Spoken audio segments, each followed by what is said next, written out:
اس حوالے کے اندر 4 باتیں جو خاص ابھر کر سامنے آتی ہیں، یہ جو ہم اس میں سے سیکھ سکتے ہیں ازدواج کے متعلق، شادی یا خاندان کے متعلق، وہ یہ ہے کہ سب سے پہلی بات کہ شادی مرد اور عورت کے درمیان ایک الہی بندھن ہے، پہلی سچائی۔ دوسری بات ہم اس میں سے یہ سیکھتے ہیں کہ یہ بندھن یگانگت کو ظاہر کرتا ہے، یہ دوسری سچائی ہے۔ اور تیسری بات جو ہم یہاں سے سیکھتے ہیں کہ خداوند نے خود یہ بندھن باندھا ہے، یہ خدا اس بندھن کی بنیاد رکھنے والا ہے۔ اور چوتھی بات، خداوند ہی ازدواج کو، خاندان کو قائم رکھ سکتا ہے، اس بندھن کو باندھے رکھ سکتا ہے، اس کو قیام بخش سکتا ہے۔ تو یہ 4 باتیں ہیں جو ہم اس حوالے سے سیکھتے ہیں۔ شادی دراصل وہی ہے جو خداوند کی نظر میں شادی ہے، جو خدا کے کلام کے مطابق ہمیں خدا کی ہدایت، خدا کے کلام کی ہدایت اور روشنی میں جو ازدواج کی بنیاد اور تعلیم ہمیں ملتی ہے، دراصل اسے ہی ہم شادی کہہ سکتے ہیں۔ کیونکہ کلام کے مطابق شادی کا جو موجد ہے، جو ماخذ ہے، جو سرچشمہ ہے، وہ خود خدا ہے۔ خدا زمین پر خاندان کی یا ازدواج کی بنیاد رکھنے والا ہے، اور ابتدا ہی سے ہم یہ سچائی دیکھتے ہیں کہ خدا خود اس میں پیش قدمی کرتا ہے، خدا خود سوچتا ہے، خدا خود منصوبہ بندی کرتا ہے، اور خدا خود اس ازدواج کی بنیاد رکھتا ہے۔ اگر کوئی جوڑا یا کوئی ازدواجی زندگی اپنے بڑھاپے تک ایک خوشحال ازدواجی زندگی بسر کر رہا ہے تو وہ صرف اور صرف خداوند کی وجہ سے کر رہا ہے، کیونکہ خدا ہی ہے جو بناتا، قائم کرتا اور پورا کرتا ہے۔ خدا ہی ہے جو بنیاد رکھتا ہے اور پھر پایا تکمیل تک پہنچاتا ہے۔ تو ازدواجی زندگی جو ہے وہ خدا کے بغیر ناممکن ہے۔ خدا اس کا سرچشمہ ہے، خدا اس کا ماخذ ہے۔ ایک دفعہ کسی خادم نے ایک بزرگ جوڑے سے یہ سوال کیا کہ کیا آپ کے دل میں کبھی ایک دوسرے کو طلاق دینے کا خیال آیا؟ تو شوہر نے سادہ جواب دیا کہ ہمارے دل میں تو کبھی ایسا خیال نہیں آیا، لیکن بیوی نے مذاق کرتے ہوئے یہ کہا کہ ہاں، ایک دوسرے کو قتل کرنے کا خیال ضرور آیا ہے۔ تو ازدواجی زندگی، خاندانی زندگی جو ہے وہ تا عمر کے لیے خدا ایک دوسرے کو ساتھ رکھنے، چلنے اور ایک دوسرے کے ساتھ زندگی بسر کرنے کی توفیق، حکمت دانائی اور معرفت عنایت کرتا ہے۔ شادی میں مسائل کا ہونا بھی ایک اہم پہلو ہے، اور یہ ازدواجی زندگی سے جدا نہیں ہو سکتے۔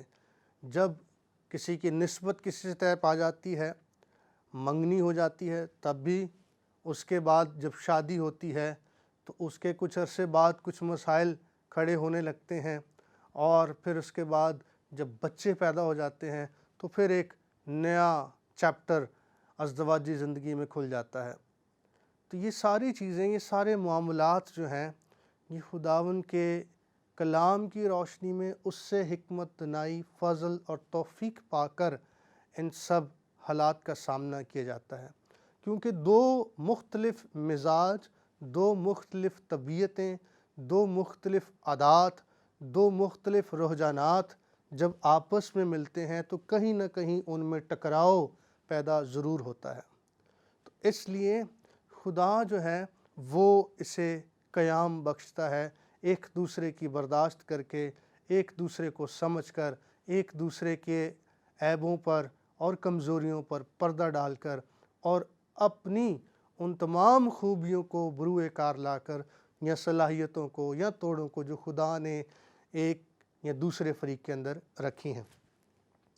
جب ہم زبور کا مطالعہ کرتے ہیں، زبور 127 اور زبور 128 کا، تو ہمیں ازدواجی اور خاندانی زندگی کی ایک بہت بے مثال تصویر وہاں دکھائی دیتی ہے۔ اور یہ اس وقت کے دنا ترین بادشاہ حضرت سلیمان بادشاہ نے یہ زبور رقم کیے ہیں۔ دو اہم مرکزی باتیں ہمیں کبھی نہیں شادی کے تعلق سے بھولنی چاہیے، جو کہ ازدواج کو قائم رکھنے میں اور اس کی مضبوطی میں بڑا اہم کردار ادا کرتی ہیں۔ اور وہ کیا ہیں؟ وہ دو باتیں کیا ہیں؟ نمبر ایک کہ شادی دراصل ایک ذمہ داری کا بھی نام ہے، اور نمبر دو شادی فرائض کو انجام دینے کا بھی نام ہے۔ جب ہم زبور کی کتاب کا مطالعہ کرتے ہیں تو زبور 127 اور زبور 128 میں ہمیں شادی ایک اٹوٹ بندھن کے طور پر دکھائی دیتی ہے، اور ان دونوں زبوروں کے اندر حضرت سلیمان بادشاہ نے اس خاندان کو ایک کمان سے تشبیہ دیتے ہوئے بیان کیا ہے۔ اور اگر کوئی یہ سوال کرے کہ شادی ایک اٹوٹ بندھن کیوں ہے، تو اس کا 3 لفظوں میں ایک جواب میری نظر میں ہو سکتا ہے، اور وہ جواب کیا ہے؟ شادی ایک اٹوٹ بندھن اس لیے ہے کیونکہ اس میں بچوں کے حقوق شامل ہیں۔ جب سلیمان بادشاہ نے شادی کو یا خاندان کو ایک کمان کی صورت میں بیان کیا اور کہا مبارک ہے وہ شخص جس کا ترکش تیروں سے بھرا ہوا ہے اور ہر طرح کا تیر اس کے ترکش میں ہے، تو یہ جو تیر ہیں یہ بچوں کی ایک تصویر ہے، عکاسی کرتے ہیں۔ اور جب سلیمان بادشاہ نے اس کمان کا ذکر کیا تو اس کمان سے تیر جب نکلتا ہے تو اس کا ایک ٹارگٹ، ایک ہدف ہوتا ہے، لیکن اگر اس کمان کی رسی ٹوٹ جائے تو پھر بچے جو ہیں وہ اپنے ہدف، اپنے ٹارگٹ تک نہیں پہنچ پاتے ہیں، اور شیطان کی کوشش ہوتی ہے کہ یہ رسی توڑ دی جائے۔ اور یہ رسی کیسے ٹوٹتی ہے؟ یہ رسی طلاق کے وسیلے سے ٹوٹتی ہے، جو کہ اس حوالے میں ہمیں پڑھنے کو ملتی ہے۔ اس لیے سلیمان بادشاہ نے مبارک حالی اس خاندان کے بیان کی ہے، مبارک حالی اس ازدواج کی بیان کی ہے جس کی کمان سے تیر نکلتا ہے اور وہ ہدف کو یا نشانے کو پہنچتا ہے، اس کو ہٹ کرتا ہے۔ زندگی بہت شاندار ہے لیکن پیچیدہ بھی ہے، اس لیے خدا نے شادی کا ایک انتظام، ایک نظام جو ہے وہ بائبل مقدس میں ٹھہرا رکھا ہے۔ ایک قانون خدا نے اس زندگی کو خوشگوار بنانے کے لیے ہمیں دیا ہے، جسے شادی کا نام دیا گیا ہے، ازدواج کا نام دیا گیا ہے۔ شادی دراصل ایک ادارے کا نام بھی ہے، یہ ایک انسٹیٹیوٹ ہے جس میں ایک بچہ 20 سال یا کبھی کبھی 40 سال تک بھی تربیت پاتا ہے، پرورش پاتا ہے۔ ماں اور باپ اسے پالتے پوستے ہیں، اس کی پیدائش سے لے کر اس کی جوانی تک اور اس کے بیاہ کرنے تک ایک بچہ اس ادارے میں، خاندان میں پرورش پاتا ہے، تربیت پاتا ہے، اور پھر وہ اپنے پیروں پر کھڑا ہو جاتا ہے۔ تو شادی دراصل ایک ادارے کی بھی مثال ہمارے سامنے رکھتی ہے۔ شادی میں مسائل اس وقت کھڑے ہوتے ہیں جب ایک دوسرے کو نظر انداز کیا جاتا ہے، جب میں سامنے آ جاتی ہے، جب خود غرضی جنم لینے لگتی ہے۔ لیکن بائبل مقدس یہ فرماتی ہے کہ یہ قانون جو خدا نے، یہ جو بھی قانون خدا نے دیے، جتنے قوانین خدا نے بائبل مقدس میں ہمیں دیے ہیں، ان کا ایک مقصد ہے۔ اور ان کا مقصد کیا ہے؟ جتنے قوانین بھی خدا نے دیے ہیں ان کا مقصد انسان کی بہتری، اس کی بھلائی ہے، اور اس کے پیچھے خدا کی محبت کار فرما ہے۔ خدا نے اپنی محبت میں انسان کی بہتری کے لیے اسے ایک ضابطۂ حیات دیا، اسے قوانین دیے، اسے زندگی بسر کرنے کے اصول فراہم کیے، اور ان میں سے ایک اصول، ایک قانون شادی ہے۔ اس لیے اس قانون کے پیچھے بھی انسان کی بھلائی، اس کی بہتری اور خدا کی محبت کار فرما ہے۔ اس لیے شادی کو، ازدواج کو خدا کے کلام میں دیکھنا، سمجھنا، اس کی روشنی میں اسے جاننا بہت ضروری ہے۔ اور جب ہم اس حوالے کا مطالعہ کرتے ہیں تو ہم دیکھتے ہیں کہ فریسی اس قانون کو اس نقطہ نظر سے نہیں دیکھتے ہیں۔ وہ قانون پڑھتے ہیں، وہ قوانین بتاتے ہیں، وہ قوانین لکھتے ہیں، وہ قوانین دوسروں تک پہنچاتے ہیں، لیکن وہ محض قوانین کا بوجھ ہی ڈالتے ہیں، لیکن قانون کی روح کو نہیں سمجھتے، اس کے مقصد کو نہیں سمجھتے ہیں۔ اور اس کا مقصد پیچھے یہ ہے کہ خدا نے انسان سے محبت میں اسے قوانین دیے ہیں، اس کی بھلائی اور اس کی بہتری کے لیے۔ تو فریسی محض قوانین کا بوجھ لوگوں پر ڈالنا چاہتے ہیں یا ڈالتے ہیں، جبکہ ہم ابتدا ہی سے جب مسیح نے اس سوال کا جواب دیا تو انہوں نے کہا ابتدا سے ایسا نہیں ہے۔ جب ہم ابتدا پر جاتے ہیں، یعنی پیدائش کی کتاب میں جہاں خدا ازدواج کی بنیاد رکھتا ہے، تو پیدائش کی کتاب اس کے دوسرے باب کی 18ویں آیت میں خدا خود آدم کی فکر کر کے یہ کہتا ہے کہ آدم کا اکیلا رہنا اچھا نہیں۔ خدا خود اس کے لیے منصوبہ بندی کرتا ہے، خدا خود فکر کرتا ہے، اور خدا سوچتا ہے کہ آدم کا تنہا رہنا، اس کا اکیلا رہنا اچھا نہیں ہے۔ میں اس کے لیے اس کی مانند ایک مددگار بناؤں گا، اور خدا نے اس کے لیے ایک مددگار تیار کیا۔ آگے ایک اور مثال ہم دیکھ لیتے ہیں حضرت یعقوب کی۔ حضرت یعقوب جب اپنے گھر سے نکلے تو تنہا تھے، اکیلے تھے جب وہ اپنے ماموں لابن کے ہاں گئے، لیکن جب وہاں 20 سال انہوں نے بسر کیے اور 20 سال بعد جب وہ واپس لوٹے تو وہ ایک خاندان کے ساتھ واپس لوٹے، ایک گھرانے کے ساتھ واپس لوٹے۔ جو دریا انہوں نے اکیلے عبور کیا تھا، واپس آتے ہوئے انہوں نے ایک خاندان کے ساتھ اسے عبور کیا اور اپنے باپ کے گھر وہ واپس لوٹے۔ شادی کا رشتہ 2 وجوہات کی بنا پر بہت اہمیت کا حامل ہے، اور وہ 2 وجوہات کون سی ہیں؟ نمبر 1، مرد، جیسے بائبل میں لکھا ہے کہ، اور یہاں پر بھی ہم نے پڑھا کہ مرد اپنے ماں باپ کو چھوڑتا ہے۔ اس سے یہ قطعی مراد نہیں ہے کہ مرد اپنے ماں باپ کی ذمہ داریوں سے یا فرائض سے، یا اب وہ ان کی عزت نہیں کرے گا، ان سے وہ غافل ہو جائے گا۔ اس سے یہ قطعی مراد نہیں ہے۔ مرد اپنے ماں باپ کو چھوڑے گا، اس سے مراد یہ ہے کہ 2 افراد جو ہیں وہ رشتے ازدواج میں منسلک ہوتے ہیں، جس میں مرد اور عورت ہیں، ماں باپ نہیں ہیں۔ تو مرد عورت کے ساتھ ملاپ کرتا ہے اور 2 لوگ اس بندھن میں بندھتے ہیں، رشتے ازدواج میں منسلک ہوتے ہیں، اور یہی الہی قانون ہے، یہی خدا کی بنیاد ہے۔ اور دوسری بات پھر مرد کے لیے کہ اب عورت کی جو عزت کا محافظ ہے وہ اس کا باپ نہیں ہے، اب اس کا شوہر اس کی عزت کا محافظ ہے۔ اور پھر مرد کو ایک ذمہ داری سونپ دی جاتی ہے، اور وہ کیا ہے؟ وہ ذمہ داری ایک عورت اسے سونپی جاتی ہے جو مرد کی ذمہ داری میں دے دی جاتی ہے یا سپرد کر دی جاتی ہے۔ ایک دفعہ ایک کہانی میں نے پڑھی جس میں ایک ہوٹل پر ایک لڑکا کام کرتا تھا، اور وہاں پر ایک کالج کی لڑکی اپنی چھٹیاں گزارنے کے لیے کچھ وقت کے لیے وہاں آئی، اور اس لڑکے کے ساتھ اس کی دوستی ہو گئی، اور وہ دوستی ملاقاتوں اور مزید وقت گزارنے کے ساتھ ساتھ محبت میں بدل گئی۔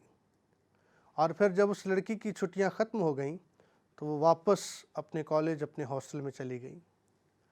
کچھ عرصہ تو وہ ایک دوسرے کے ساتھ رابطے میں رہے، اور ایک دن پھر اس لڑکی کی کال آئی، اور اس نے فون پر اس لڑکے کو کہا کہ آج کے بعد میں آپ سے ملاقات نہیں کر سکتی، ہمارا رشتہ ختم ہو گیا۔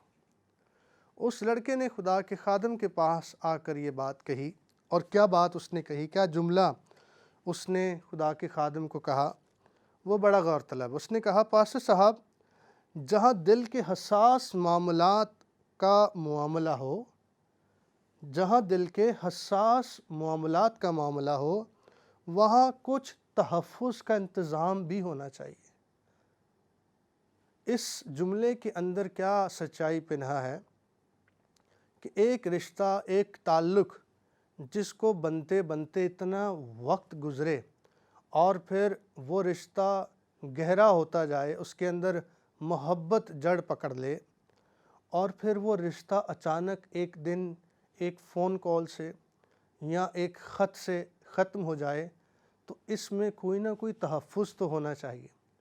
شادی بھی دراصل ایسے ہی ہے۔ شادی ایک رشتے کا نام ہے، ایک ریلیشن کا نام ہے، جسے ہم ایک طلاق کے کاغذ کی بنیاد پر ایک دن میں ختم نہیں کر سکتے ہیں۔ شادی یا ازدواجی زندگی جو ہے اس کے اندر بہت ساری سچائیاں چھپی ہوئی ہیں۔ شادی کو خدا نے ایک امتیازی حیثیت بخشی ہے، ایک امتیازی مقام بخشا ہے، اور یہ ایک اٹوٹ بندھن ہے۔